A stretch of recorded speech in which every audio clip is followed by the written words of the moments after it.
Hi everybody, it's Don and I hope you're having a fantastic day. Well, some newspapers out there now are calling this cruise ship a cursed cruise ship. And why do you think that is?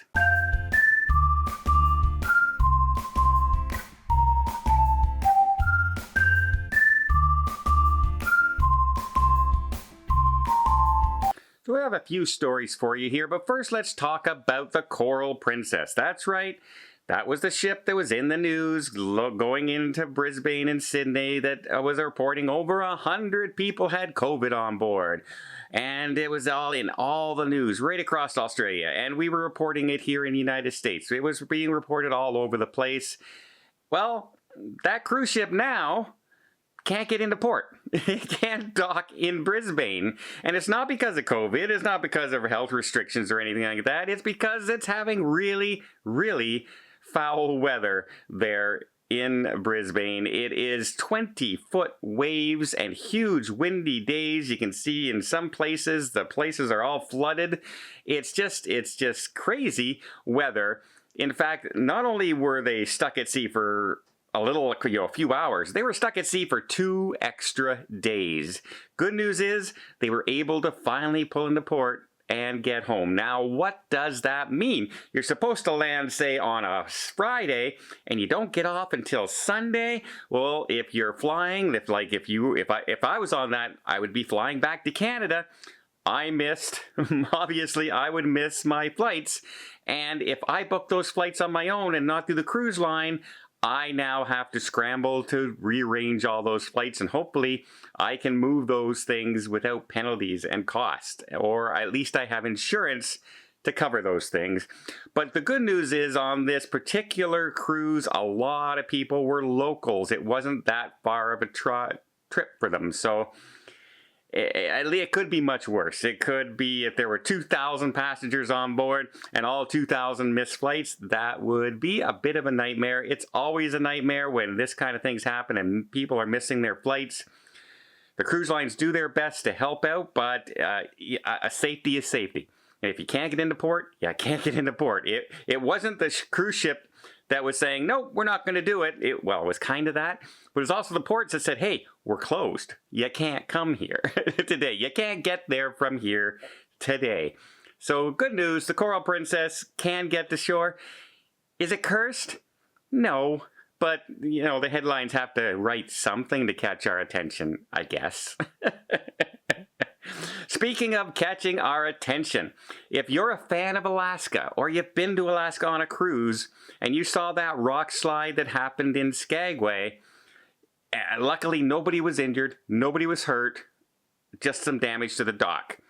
They closed the dock for a while and then they reopened it, but they brought in some people to look at that slope that leads down to the cruise ships. And they said, yeah, there's some of those rocks are moving a few inches every year, and some of those large ones, they're going to come down eventually, and it could be catastrophic if people are standing down below there. Yeah, no kidding. That's like a sheer drop like this. There would be hardly any notice and very little chance to get out of the way of these falling rocks. It would happen like this, lickety-split. You might think, oh, I can dodge it. Ha ha ha ha. Yeah, no. You're not dodging nothing. These boulders could be 20 and 30 feet wide. You're not dodging nothing. Let's put it that way. So they're making some changes, and those changes are going to take effect immediately. One of the changes is they're changing the way the flow of traffic works. So people who are getting back on the ship, you're going to be moved further down the cruise port. Also, where the booths are for the tours and the washrooms and the coffee shop that's right there, they're all going to be moved further out of the way as well because, they don't want to take any chances for the rest of this season. And then when the Alaska season's over, they're going to look at that and see what they can do to make sure that it's safer for next year and they don't have to worry about it so much. But when you build your dock in your area right up against a mountain, you're in danger of something happening at some point, because it's gonna happen at some point. It's just a matter of time. So if you're going to Alaska anytime soon, Skagway, you're going to notice some changes almost immediately, if not right away. Immediately, right away? It's kind of the same thing, Don. What are you talking about? So all I'm saying is, yeah, I'm going in a month, and now I'm expecting some big changes. Oh, some of the changes that could have happened, they were talking about now tendering everybody to shore. And I think a lot of cruise passengers would be a little upset with that, but I'd still be okay with it if it meant safety of everybody, if it's that big of risk currently. We'll see what happens, but right now they're not talking about that. They're just moving people further down out of the way of the main area where they're looking at this possibility of a big catastrophic rock slide in the future. I have another story coming up about cruising that, they have to change the city that they're leaving out of because of not bad weather, not rainy weather, not windy weather, not stormy weather, but a whole other type of weather. But before I get there, let me just invite you to hit that subscribe button if you haven't done so already, so you can keep up to date with all these cruise stories, all the things in the news. As well, I just want to mention, I have Instagram, Cruising with Don on Instagram, Don's Family Vacations on Instagram. You can follow me there. Whenever I'm on a cruise, I post a lot more when I'm on the ship of pictures and quick videos, like the Captain Kate surprise video was on Instagram as well, if you're interested. But another thing is, this channel, we cover the news, we cover the tips, we cover things that are going on and things that you need to know for an upcoming cruise. And on my other channel, Just Don, if you type in Just Don, it'll come up. My ugly face will be there once again. And on that channel, I go into a little bit more of the fun aspect, things like cruising, shore excursions, and hotels that I'm staying at, and things like that that are unnews related or untip related, shall we say, just the everyday aspects of cruising when I'm on a cruise. And if you're interested in something like that, just check out the Just Don channel. Maybe consider subscribing to that one as well.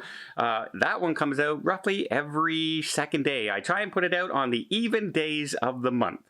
So that's at least 15 videos, except for February. I get a day off in February. Yeah, okay. What's going on with the weather? Okay, most people know that if you're heading into port and it's rough weather and you have to tender, or it's too rough to get into the port, you're gonna miss that port. You're not gonna go there. But usually a home city like Miami or Los Angeles or Seattle or Vancouver, you're pretty safe to know that you're going to get into port. Bad weather outside, it's protected port. You're going to be okay to pull in and get on the ship and get off the ship.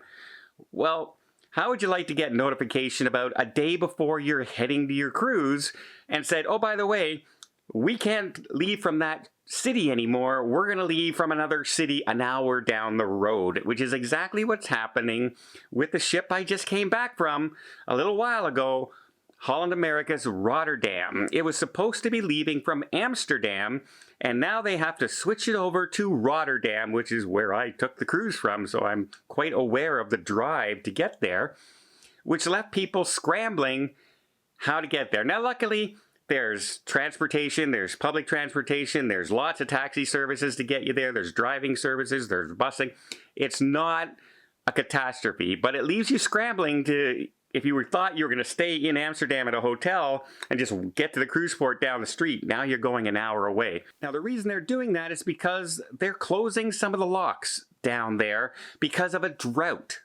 That's right, the water levels are getting a lot lower, and they're closing the North Sea locks because they want to keep the salt water from mixing with the fresh water, which could be an ecological disaster if that happens. So whenever they get to such a level with such a drought, they shut that down so this doesn't happen. It prevents it from happening.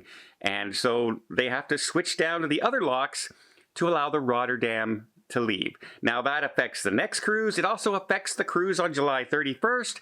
And who knows, if this drought persists, it may go into August and September as well.